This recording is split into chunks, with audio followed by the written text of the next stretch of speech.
飞了。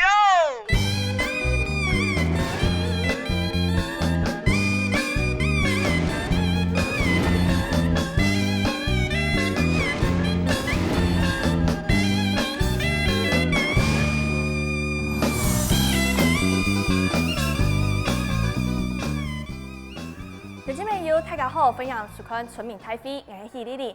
今年30呢，我会同大家来分享，在过去1年当中，村民大会去到台湾嘅各个总头来关心有关总头发展嘅种种议题，其中就包含环境、农业、土地哦，就会向下来爱护下嘅土地，向下来统辖嘅台湾。还有今年30，就特别邀请到位安道嘅后生朋友来到现场，而讲到乜嘅呢？今日要来探讨嘅係後生人轉屋卡嚟做農事、嚟做農夫，所來係乜嘅想象呢 ？NTV 邀請到位今日呢係對屏東崁黨一片來嘅陳安茂，安茂你好。主持人好，電視機前面的觀眾朋友大家好，我是第一屆百大青農陳安茂。百大青農安茂的太太賢君也來到現場了，賢君你好。主持人好，電視機前的觀眾大家好，大家好。當位呢對台中東勢梨農之家來的池一玲小池。主持人、各位觀眾朋友大家好，我係來自同系嘅依林。你好哦，還有從台灣農村陣線來的副秘書長陳庭軒，庭軒你好。主持人好，全國觀眾朋友大家好，大家好。今年30按小農嘅年當中，M 有請到位農委會輔導處的農業推廣科陳林成陳科長，科長你好。主持人好，各位觀眾大家好，大家好。今年30咧，等一下大家就會是團圓飯，我來圍爐嘅。今日村民大會特別選了一個主題哦，就係後生朋友來增加講做農事業嘅議題。因為講呢，現在呢，東都像很多的青農朋友呢，很多都是農2代、農3代，而且觀眾朋友，你很可能也有聽說過，現在很多報章媒體都開始在報道，好多青年返鄉、青農返鄉，他們都有年薪上百萬，是真的嗎？還有呢，這當中會遇到什麼樣的問題？我們今天呢，有這麼多的朋友都可以來跟我們分享哦。首先就要來請教安茂哦，大家都說到青農返鄉，真的年薪上百萬。你要不要簡單跟我們說一下，你是這樣的狀況嗎？基本上青年返鄉可以上百萬，那是一個總體營收的狀況。總體營收是指什麼呢？是，就是說類似說我們一年就是說收存所售出的營業額，總營業額。總營業額是，可是不代表說我們的盈餘可以上百萬。我们现在看到台湾人口现在面临了高龄化的问题，怎么说呢？因为农民平均每一位都是62岁以上，其中还有高达4%其实是超过65岁的。但是我们今天现场的农民朋友还有青年的好朋友呢，大家来看哦，年龄还有务农的年资其实是相对年轻很多的。当然，今天我们也要带大家来看到不同他们身上所背负的故事，还有像刚才安茂有这么多的苦水啊。我们先带大家来去看安茂的。在屏東崁頂，他最近在忙什麼呢？還有他的滿腔苦水，是不是也跟我們分享一下？2016年頭一年，田公伯出盤南埔一地採礦業。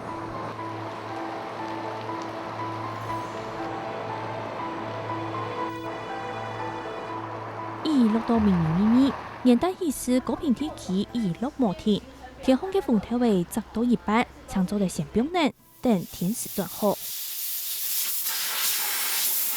基本上這一台罷工就是漏尿啊，所謂漏尿就是機油跑出來。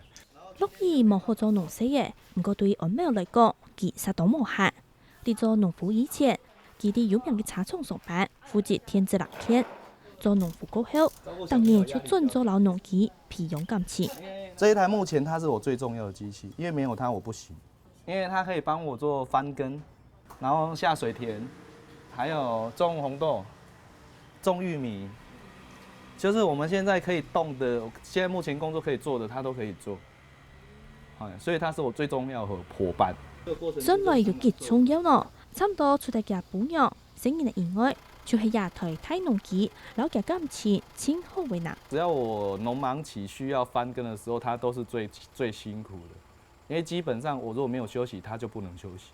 最超的狀況就是那個啊，種紅豆時期啊，一直被那個地主一直逼啊，就是說半夜2、3點，地主在旁邊等着你啊，這一區種完，等一下來過去那邊啊，感覺眼睛都快合起來，還要一直種。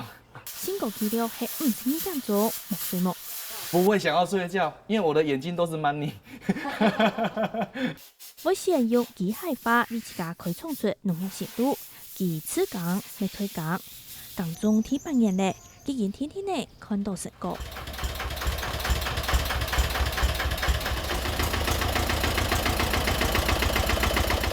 为到我嚟照顧阿爸，將家鄉嚟做農事，可能也幾都好，要當到嘅靠壓，用是前提嘅難題去夾下出嚟。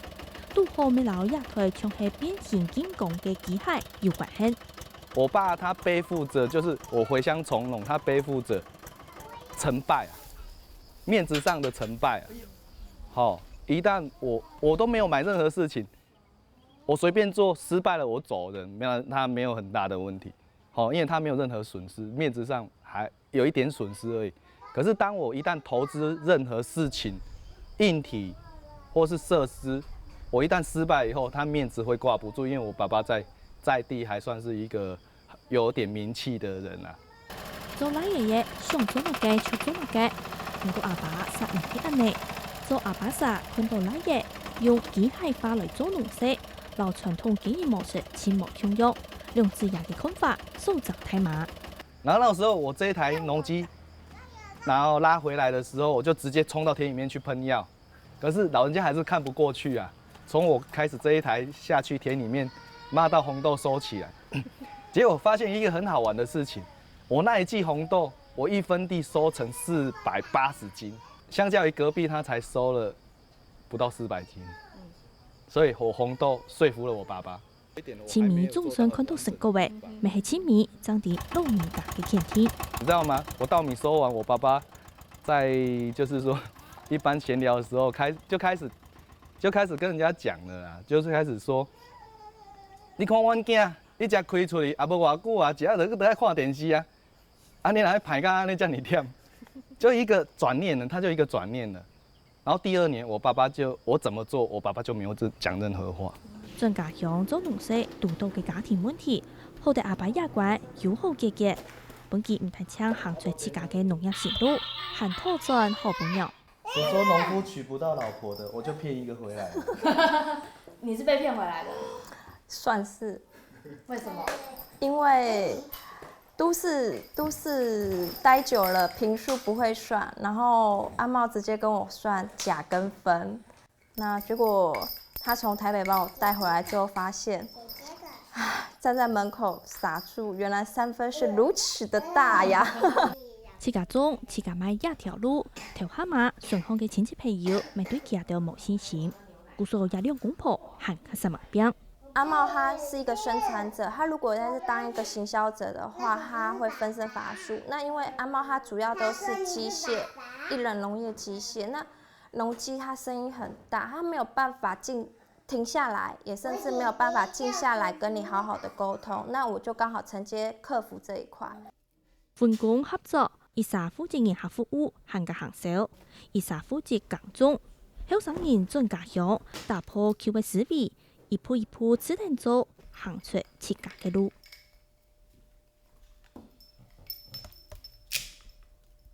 安茂，你在你本身像你回到家里来務農嘛，平均年齡現在是62歲，那你呢？那你回到家鄉之前，有跟家人討論過，大家贊成你回來當農夫嗎？說起來話就長了，因為我爸爸他是一個中風10多年的患者，然後當我媽媽在照顧我爸爸的時候，就是會常常有一些口角上的摩擦，然後後面我媽媽就不太受得了，就開始漸漸的要求我說，好了，你回來照顧你爸爸，我也受不了了。然後剛好有一個契機，就是金融風暴。金融風暴那時候公司要把我派去大陸，然後我爸爸說，我媽媽就是跟我說，那你去大陸你就不要回來了，我也沒有你這個兒子。所以剛好這樣一個機會，你就回到家鄉，然後後來呢就拿起鋤頭開始當起農夫了。是，我就很認真的拿出我的專業的知識去把一座網室蓋出來，然後把苦瓜種進去，然後那時候就很好玩。村裡面的人有種過我家那一塊田的，都說我那一塊地苦瓜種不出來。可是我只用了1年的时间，我就证明出那一块地是可以种苦瓜，而且可以种得很漂亮。发生什么事情？或者你用什么样的方式去把那个起死回生，把那些苦瓜起死回生？应该是这样子，因为土壤有酸化的现象，然后老一辈的农民他们没有办法去了解说，你土壤是必须要去培养，而且它是必须要去用心的照顾，并不是说好，我现在东西种下去，我化学肥料很重的撒下去，它就会结实累累，那是不可能。小池，你家呢？你家过去是中理的，对没哈？你每转去天数，迄卖干原因哦。俺母开系种梨的，俺爸系种梨差不多30年。30年啊，伊都本来都讲无法度啊，无地方好去啊，无嘛该做些安尼，都将去种菜梨。啊，连蛮种30年来，嘛系东徛欧诺地安尼。嘿啊，但是都系讲俺爸俺妹两家人种差不多一家体。也迄木卡嘅铁系，还迄漂。嘿，木卡嘅铁都无算几太，但是讲两家人安尼做啊，食材嘛讲冬甜啦，写一道安尼。啊，我都想讲，若系实地法有东西用料啊，做嘛星期6日都会转去讲趁收，做嘛该，因为讲阿爸阿妹安尼做些做戏嘛系身体嘛系越来越模糊啊，年纪越来越大，都想讲若系实地都加减趁收，嘿嘿。一开始我有嘛该送一批，然后你嘅上班无用到嘅素材无？头摆吼，因母开个太厉害，卖不红桥。啊，红桥讲都系讲爱新烟土冬菇，因为讲因里若系本期卖，佢都要收一箱的钱。啊，可能卖50桥。啊，佢同讲，俺50条来收一箱嘛，但是讲，有东西唔知，佢安要选买啊，买该个性，食材讲，嘛唔知佢都做乜解，啊，买咧，阿爸都算讲安尼唔错啊，当然做啊了钱啊，哦，当然做啊了钱，当发现问题喺啲那边，当然做啊了钱啊，本人买，嘛唔知，拣係选买的安尼，无法度控制个驾驶。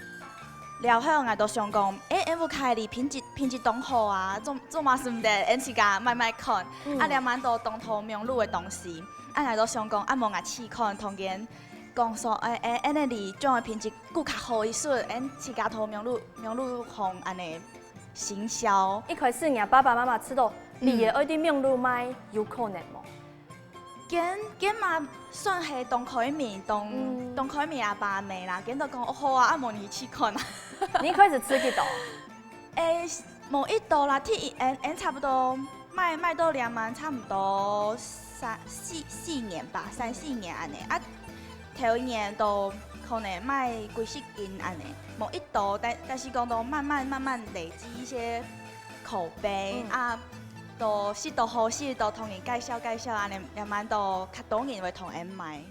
其实呢，家家转去家乡哦，就会读到一道代沟比较有观念落差的这个沟通，需要多一点沟通的状况哦。我们这里也收集到不同的青年朋友，他们有的是有从农，有的呢是在农村观察。我们先来看到高雄美浓的信良，他就跟我们说，其实你返乡会遇到有一些观念落差的问题，这是需要家庭好好去沟通的。这有没有一个问题可以解决呢？我们大家要请教现场的农民朋友呢。其实这一大堆的问题，我们先请教平轩好了。在过去的环境是什么样的观念会造成说，其实上一辈的想法跟我们这一辈的有一点落差？最大的问题是出在哪里啊？好，我想农业它的产业的形态，它其实比较特别，就是大部分是农民，他要先投入很多。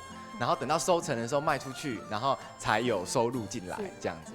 那过去呢，老一辈的人，他们可能就是习惯传统的耕作方式，投入去农药行或去农会买资材，然后继续进行投入这样子，然后传统的耕作方式去进行耕种。那这些东西它都先投入了，然后那个作物收成进来以后，再卖出去。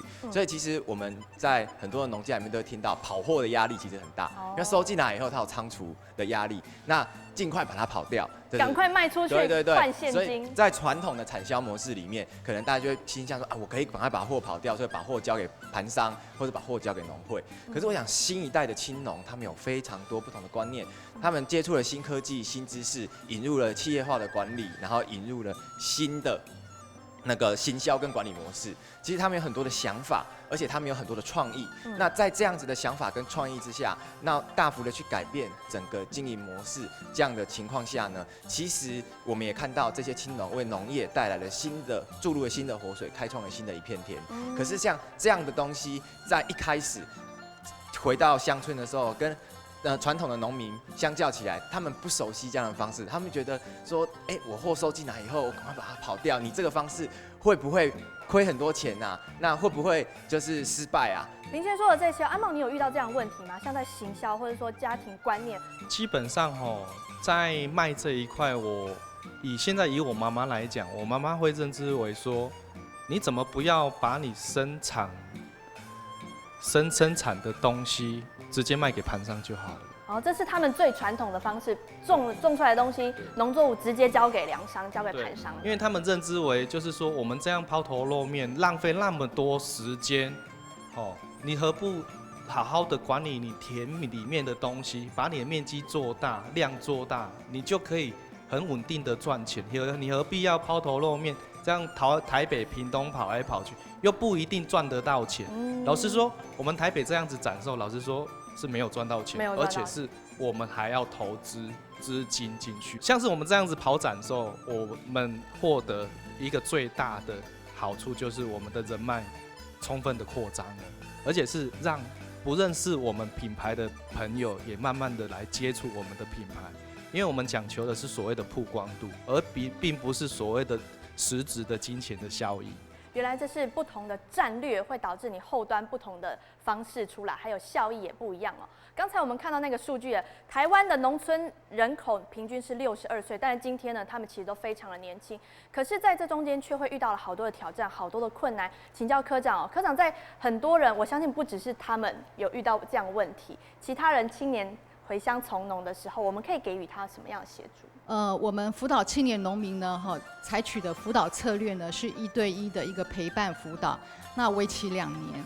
那所以呢，我们也常遇到在辅导青年农民的一些案例中呢，就会发现他们有一些跟上一代有一些观念的落差，或者是意见不合的情形。那我们也碰过有一些青年农民呢，甚至就是离家出走。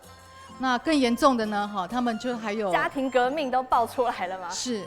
那有些甚至严重的呢，真的是就放弃农业了就转行了那所以呢，我们这个时候若是有发生这个观念上需要再去沟通的情形呢，我们就会请陪伴师或者是相关的一些顾问师，去青年农民的家里，那跟我们的青年农民的那个家长再去做沟通。那我们一方面是希望去建立青年农民在这些家长的面前一些正面的一个形象，那也希望去跟这些家长去分享一些成功的一些案例。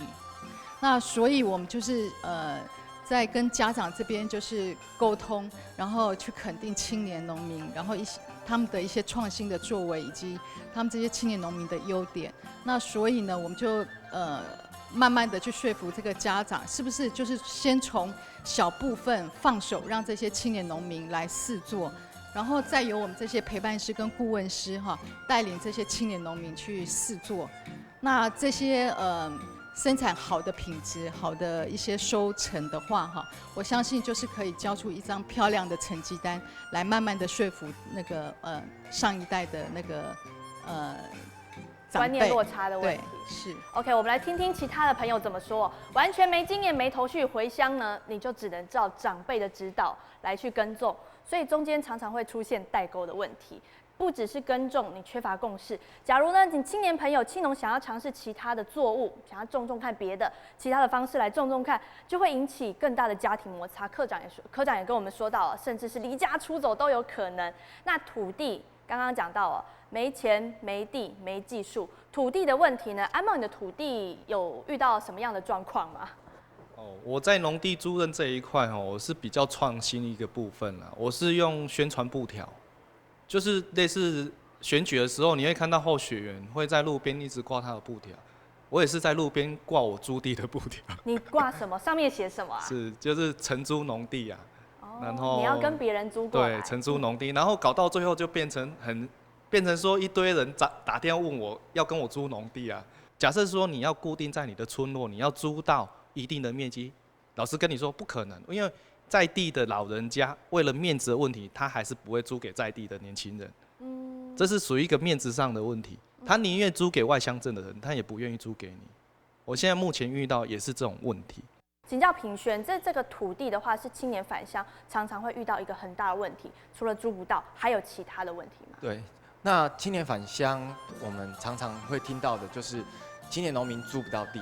那租不到地呢，除了是因为过去可能在土地改革的脉络之下，所以说那个土地就是由家户个别所有。那接下来可能因为继承或是个别所有的关系，会像安茂刚刚讲的，因为面子的问题，所以它其实很难承租。我觉得这个传统的农村的面子好像占了一个很大的问题。因为农村是一个很讲究人际关系、很讲究人际的网络，大家都会互相认识啊。所以今天你有钱要去农地，像我假如要拿着一笔钱去租一块农地的话，可能也没有办法。你要有关系，就是你要能够进入那个社会脉络。那另外一个层次呢，例如说我们去年到我们从前年开始到去年到今年都会看到，比方说宜兰啊、南投啊、新竹啊当地农地，它在使用上往往它并不是只有作为农用，它还可能拿去做盖房子啊，有人把它拿去盖工厂啊，有人把它拿去盖寺庙啊等等的移作他用的状况。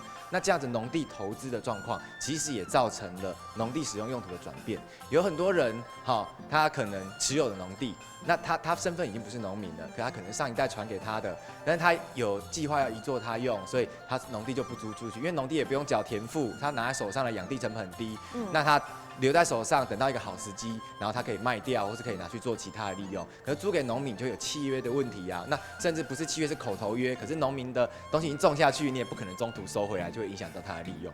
所以在这样的状况下呢，青年农民在寻租这件事情上，不只是遇到传统的农村人际网络的关系，然后而且还会遇到像这样子农地转用投资的问题，也显得青年农民在寻找农地上这件问题会更加的困难。哇，看起来要租一块地困难重重。小池，你家刚刚说到没有这个问题，因为是你家的自己的梨园嘛，哈。是。但是呢，你觉得最需要去改变的方式是什么？我感觉啊，连馒头种地的农民，头先讲差不多60岁嘛平均，但是讲连馒东都后生人，像安茂这样子，或是说，较后生的年纪，可能想法较无强款的，伊都想讲，安尼你爱种本去家卖本消费者啊，不要进行口嘛。那我们会直接面对的是终端的消费者，那这个时候。因的品质都当重要，因都无用除草剂，用的个土药较少一些，本季种出来的时阵，采收的时候是没有农药残留的，那这样吃起来消费者就会更放心，我们也更有一个基础去对我们的消费者说，说服他们说我们的东西品质真的很好。其实是一个信赖的关系。对，是一个信赖的关系。那这个信赖的关系一年一年这样子累积起来，其实。我觉得是蛮有效果，去支撑说农家想要就是转变方式去务农的一个关键。今年转去家乡来工作来做农夫，咁真件喺大家所想嘅安尼，生活变到更轻松啊，真自由啊，另外又赚得到更多嘅钱。不过当中其实会遇到心态嘅挑战，等下广告过后继续来关心。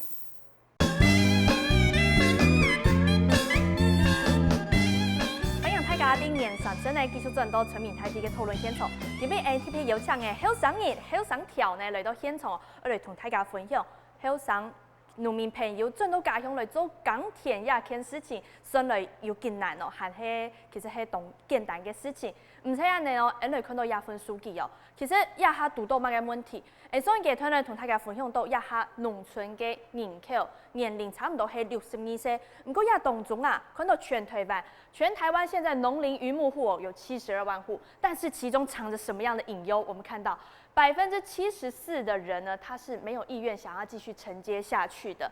還有剛才呢，科長還有我們的農民朋友也提到，其實回去家鄉啊，你會遇到很多挑戰，沒錢、沒地、沒技術。下來呢，帶你來去看下董事小吃家務卡無技術亞天呢，係用嘅高管呢。都市度嘅上班族小吃，也而變做從頭到腳包球球嘅做生意。來啊！牙頭呢？兩時代嘛？在哪來啊？兩福接啊？那個是兩啊。兩啊，係搞紅啊，兩啦，一碰啦，係在。平常時頭啲辦公室度徛獎筆打天腦，轉到屋卡頭度嘅李爺爺，小吃天天就問家伙。你係睇布，同埋前街禮房誒，你係禮房，你夾咗禮房，你係剪刀。當然是日嚟到反轉年正日嚟，係總理嘅建議前無限嘅時間。可能過去李爺爺當中特色產貼布嘅數無停下來，對亞秋地也下睇價要見無限。你咧？你見麼？你料啊？你咧？兩個幾時代？帶數，佢哋。唔是破壞啦。轉家鄉我哋聽說，是唔過為一天也無限麼？剛剛你為什麼說壞了？你弄壞了是不是？梗切一模一樣。一個切口啦。切口切壞啦。冇切好，切比平都是唔得食嘞。嗰隻里愛食物嘅，佢頭累累嘅，實物健康。唔過廿把實唔敢行開體驗，上半夜時愛擔頭過來看啦。哪個？安尼有對動。你安尼啊？留一碰。哪個啊？你看你咪順唔怕？你幾逢個太極？咩？你幾頭時個太極？兩下你咪順唔怕？安尼啲順風搞嘅，還唔但搶一殺，一片阿爸搞踢，幾片要我阿妹來搞。聽標，這樣有合格嗎？是的。安尼。安尼。你安尼，你看你掠水線有嘛吼？你看下擺較細條，上擺較快。無漿。較挖過來安尼。上愛條啊，較過來一撮。你看掠吼，你下擺收一斤，上擺吼，統計細較過來一撮安尼。而家無接鋪去用啊？無接鋪，佢點解唔開發？唔開發到冇理咧。接嚟嘅下下愛看功夫，接來唔好嘅時就愛撩到嘅。唔但將本錢算盤愛掉到精，愛用嘅隻愛用麥嘅隻嚟當工具。樹枝我們要季節，然後這個刀片在裡面卡緊之後呢，讓它往下壓，它就有一個切口。要係安全種子係嘛？嘿，安全嘅切口啊！以前都要用刀破落去，同個安全街道共款。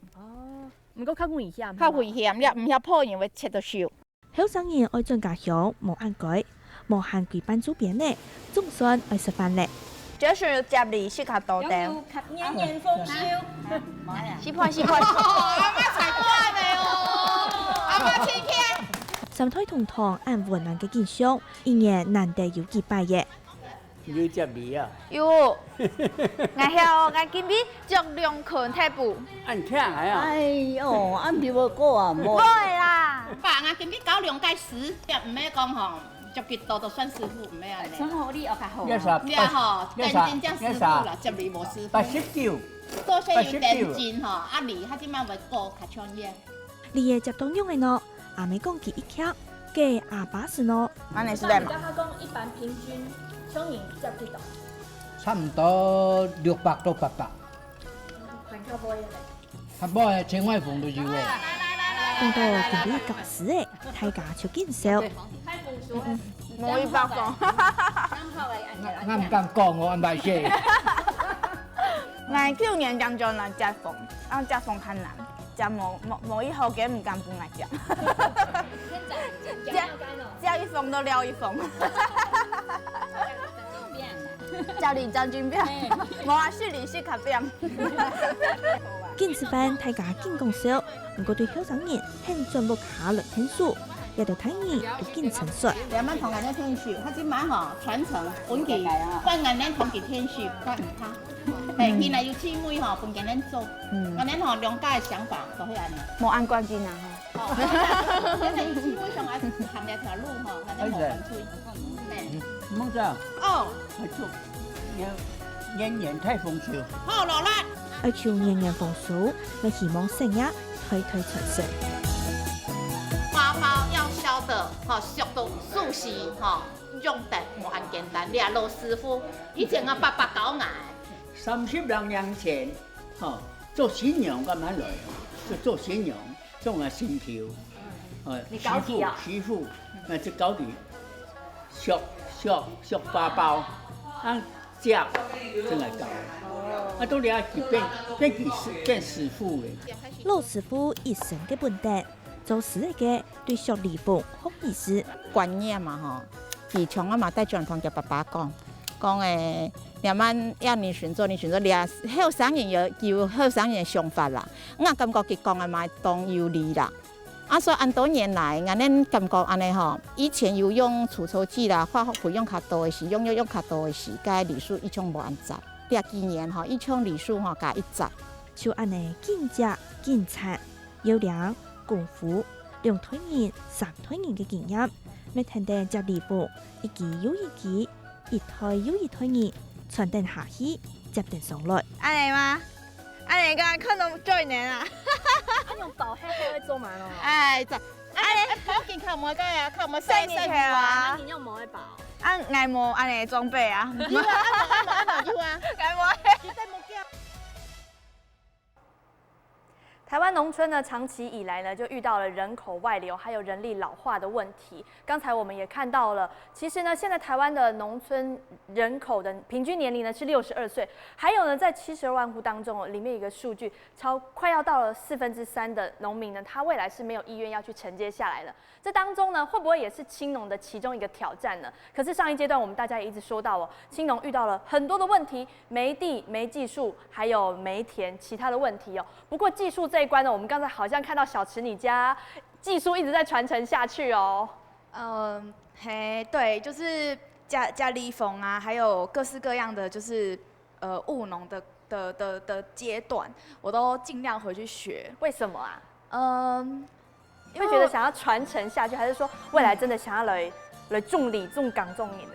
我想讲，若係有機會嘛，唔會講唔會啦。都想講，烏卡杜爸爸種地嘅技術當好嘛，那都想講，若係有機會，若係有任何條路咧，我直接就去同阿爸咪做盤啊，嘛直接同佢靠下種地安尼。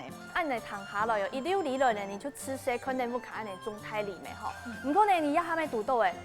當中嘅唔可聽嘅因素太多嘅，你咪冇辦法可聽講，南擺出來轉去食烏卡嘅西條，錯冇？我係想講，若係有法度，若有機會，盡量是得轉去。但係想講，若爸做理嘛30年啊，賺錢嘛冇賺幾多年。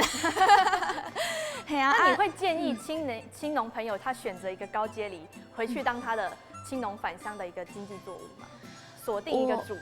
我覺得我會建議果樹類的作為一個選擇，因為其實台灣現在非常多的年輕農民其實有意願要回農村，但是他們很快速的接觸的可能是1年就可以有收成的短期作物，例如番茄或者火龍果。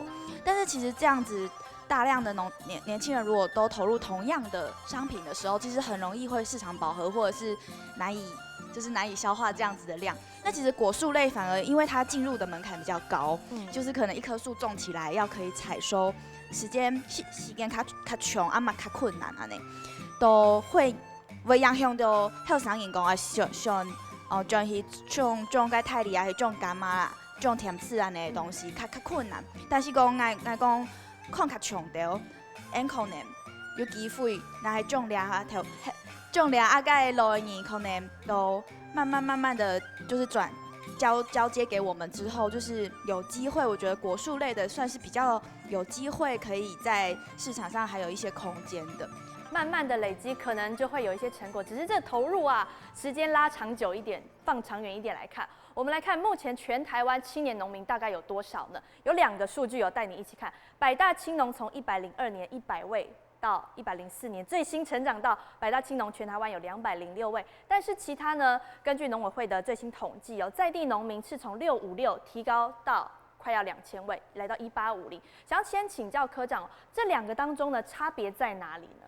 我们为了要吸引青年农民返乡从农哈，所以我们农委会有推出了一些辅导的方案。那在这里头呢，哈，我们从102年开始呢，就推动了百大青农的一个辅导的一个政策。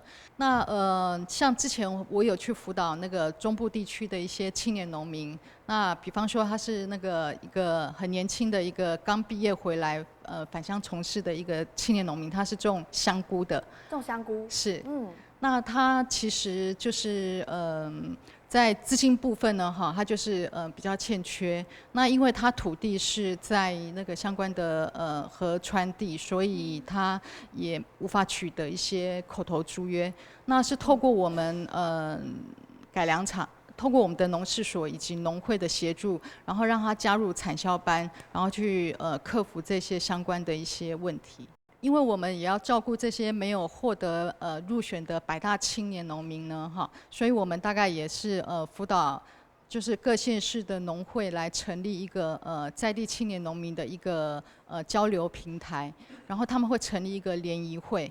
那这个联谊会的部分呢，我们就是希望平常给予他一些相关的一些讲习训练，那甚至一些观摩的部分。那事实上就是希望这些青年农民在这个交流平台里头，可以营造交流合作或者是一些互助传承的一个环境。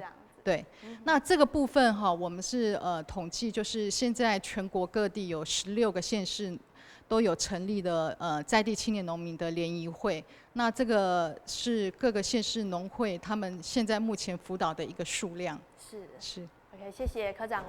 在这样的数字当中呢，102年百大青农100位，安茂你就是其中的之一耶。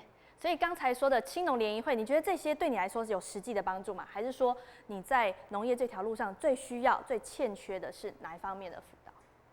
我目前担任屏东县青年农民联谊会的会长，然后主要是我的诉求是说，当一个年轻农民不要把自己绑在农地上，要让自己走出去，认识各式各样种植不一样种类作物的朋友。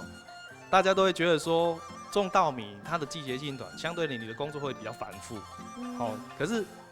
让我知道说种凤梨原来可以这么轻松，我干脆来种凤梨好了。你要不要转做了？可是相对的，你不可能去种凤梨啊，因为凤梨需要的面积大。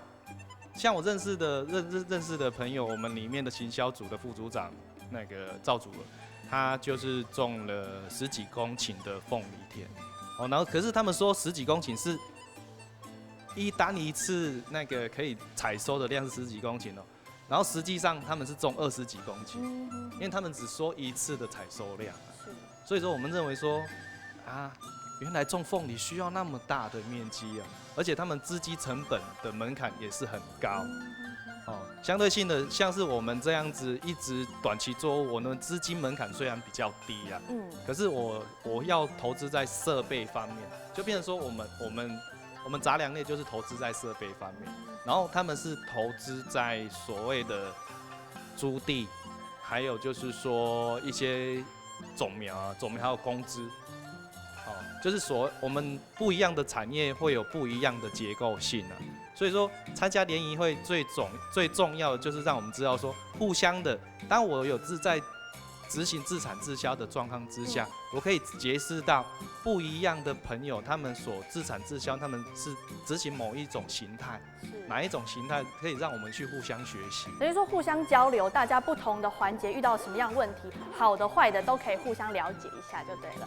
好，我们看到青农它的未来到底环环相扣，从前端它可能会遇到很多问题，耕地、资金，甚至是法令面向，或许这个都可以透过一个新的族群、新的组织，大家来资讯交流，搞不好遇到困难的时候就不会那么棘手了。终端当然还有管理方法、技术。像高阶梨呢，要怎么学这样的技术？有没有可能透过一个青农组织把它串联起来呢？后端加工的市场要怎么卖？大家也可以来互相甘苦谈一下，跟你说什么样的方式会更好，或者说怎么样方式记得要去避免。还有理念，只要有一个核心价值，是不是把这个串起来呢？青农回乡的路就会更加的顺利呢？这边也要请教贤君哦，贤君，我们的青农返乡，像安茂这样一路走过来，觉得核心价值，我们的理念是什么支撑到大家现在走到这边来？因为我100年嫁到屏东的时候，我是看到我们家什么最多，农药最多。你们家农药最多？对，我们家农药最多，这是一个承袭传统世代接下来的，因为过去上一辈的人就是在用农药在管理嘛。对，那只是说我碰到一个好老公，他从98年回来，他是先去改良场去学他们的农民学院，之前的叫缥缈吧，然后后来他自己都会一直去进修。然后，所以他对农药的概念还有验土，它是一个很完整的系统。所以他做任何东西很多都是 SOP。听说安茂也有去进修针对农药这一块，是他有去考农药牌。为什么呢？因为我要行销，因为我就是因为刚刚衔接，就是婆婆希望我自己种植的东西自己吃。那有农药的时候，我会有一些疑虑，因为毕竟胎儿是在做妈妈的，胎儿在自己的肚子里，你就会想的特别多。那我就跟阿猫说，可不可以让我们的胎儿能够吃好一点，我们留个1分就好了，不要有落叶剂。然后阿猫说，那既然如果你都不要落叶剂了，那我们干脆在收成前1个半月到2个月，我们就不喷任何农药。就不要顾它最尾巴的花，不要成荚，那有失有得。结果我们今年过年已经算是第4年的自产自销。那我们的自产自销的任何产品，包括去年开始的那个自然农法的稻米，我们的初衷都是我们的小朋友想吃什么，卖不出去没关系，我们家自己会吃。对，然后所以后面去年又开始。因为小朋友爱吃水果玉米，然后我们又去了自己做，因为有那个苦瓜藤，我们已经2年多没有种植，那我们就去有机认证，然后水果玉米我们等于是安茂有空的时候才有办法种植。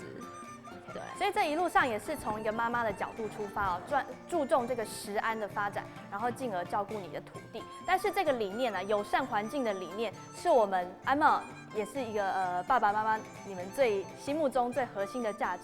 可是，在友善种植的过程当中，你要做这个友善农业，其实有一定的难度。是，真的是这是一个挑战啊。最大的挑战是什么？拿钱跟他拼。拿钱啊？怎么说？真的是，因为你从事友善农业，相对性的，你没有办法有效的立即性的收成。像是红豆这种东西它是一个高度机械化的作物啦。然后以我目前都是用手采，然后让它倒趴在地上。可是倒趴在地上会有一个什么问题？你怕下雨，因为一旦下雨，一阵很小的雨就会让你短收。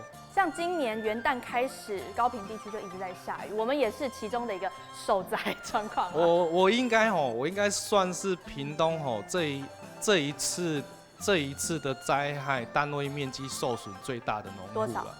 因为我12公顷全部手采。像今天呢，观众朋友你知道吗？安茂是放弃今天早上的这个采收哦，特地来到台北来跟我们意气相挺，来分享一下青农的挑战。所以这一路上挑战真的很多等一下还要再赶回去。是，等一下我要赶快回去赶采收，然后一个人扛红豆，把它搬回家。是因为红豆它是一个很出众，扛红豆是一个很出众的工作。然后你要请短期工，没有人想理你，因为为什么？他只会应答我一句话：我做你这一份工作赚没多少钱，可能我回去花的更多啊。一旦闪到腰或是怎么地方，就报销了。他才赚了几百块，就要花好几千，看他也不划算。所以基本上这种苦力活是请不到工人的。原来这一路上还有苦力的一个缺工的状况哦。还有呢，在青农返乡过程当中啊，好多人都跟我们说，亲友一直会 push 很多的压力，而且那种压力是让人快要承受不了的。刚才大家说啊，种田到底能赚多少钱？你要怎么养活家人？甚至是会问你说，好好的工作不做，你干嘛去种田啊？像贤君呢，就是从台北嫁到屏东来，一开始也会面临到这样子的状况，对不对？只能说，如果你要自产自销这一块，想要有序经营的话，就要心理准备。包括刚刚先生有说，你还没有你要回乡务农，你要先有一本，你要先准备资金，你才有办法种植哦。口袋要先饱饱的，才可以回去当农夫而且还不一定会赚钱，你甚至还会赔钱。请教阿茂啊，在这当中啊，有没有想说要放弃，真的好像撑不下去的时候？哪一个关卡会比较特别难熬？其实我不敢放弃啊，因为为什么？因为我目前欠农会至少600万。这个贷款呢，是身上背的还蛮重的压力。当初，是因为你投入机械化栽培。是没错，因为我执行了多样性工作，包含我是农夫，我是全职的农夫，我也是一般的代耕业者。因为你买了机器以后，你要让它稼动率高，你一定要去做代耕，不然你这个贷款的费用。以当一个全职的农夫来说，除非你的面积是100-200公顷，可是大起来就不一样了。对，因为你才有办法用那个收入去平衡你那一些贷款的支出，不然你一定要做代耕业者。然后老实说哦，给我的感觉啊，去做代耕很像还比种还好赚。像是我这一次红豆哈，代耕种红豆的种植面积总数大概65公顷。可是它的收益是比较好的。65公顷哦，接下来我的实质收入大概会做在45万。刚才 VCR 里面我们也看到阿茂你说你52个小时都没有睡觉，这个是在代耕，一直在耕。原来这一路上呢，赚钱能赚多少钱呢？它是一个问号的。有没有像大家一直看到说，青农啊，年薪100万、上百万，好多价钱哦？我们最后请教平轩哦，还有呢，其他在收益上，其实从农的投资报酬率是不是相对其实比较低的？这也会变成青农返乡的一个大关卡。我想青农就是从农的投资报酬率这一点要怎么看？其实现在我们应该用比较务实的方法去看待这件事情。刚刚都说到说，青年从农他可能会碰到3个问题，一个是没有土地，然后没有资金，没有技术，但其实还有一个很大的问题是收入是很不稳定的。我们从农不会像我们在都市上班一样，我每个月可以领薪水，就是时间一到薪水就会进来。对，所以从农的压力是非常大的，他必须连续好几个月都一直投入，然后看到存折的簿子的金额一直减少。可是这中间只要下一场雨，就像最近下雨怎么办？等到卖出去以后，它才会回来。那如果中间我们碰到天灾，如果我们碰到市场崩盘，那就真的是无语问苍天。我觉得现在我们要去讨论说，种田能赚多少钱？种田是不是能够就是富裕起来？我觉得要优先去考虑说，那我们务农这件事情如何可以让它的收入变得更稳定？对，那这件事情除了青农依照自己本身新的经营观念跟新的种植方法去提升它的农场经营效率之外，那么政策上面，我想也要有更多的支持，来给我们的青农可以有更多的后盾，好，来让他们安全度有这青农回返乡务农就跟创业一样，他创业的草创初期其实是最容易不稳定，那不稳定就容易失败，就容易半途而废，对，然后回到舒适圈，那反而对我们的农业永续经营来说是一个比较长远来说比较不利的影响。所以说，如何协助我们的青农可以度过初期的这一个创业阶段，来让他可以在农乡稳定的扎根，然后形成一个就是传承，能有不管在经验上，还是在人际关系上，还是在产业经营上，能够有传承能力的农场。那我想这个是未来我们的青农发展，还有国家的青农政策，应该要去思考的方向。是，大家呢很热爱土地，青年人就是因为热爱土地，想要为环境、想要为土地做一些改变，所以让这个本来很老化的农村呢注入了一些新的活力。可是这一路上真的遇到了好多的挑战，好多的困难。就像刚刚平轩也讲到了，真的面对大环境不确定因素很多的时候该怎么办呢？或许真的只有加油、加油、加油再加油。希望我们今天现场的青农朋友还有乡亲朋友呢都会加油哦，希望亚个体质做得更加完整、更加完善。祝福所有嘅乡亲新年快乐，恭喜恭喜！当年都係一个好年，恭喜发财！谢谢大家，恭喜！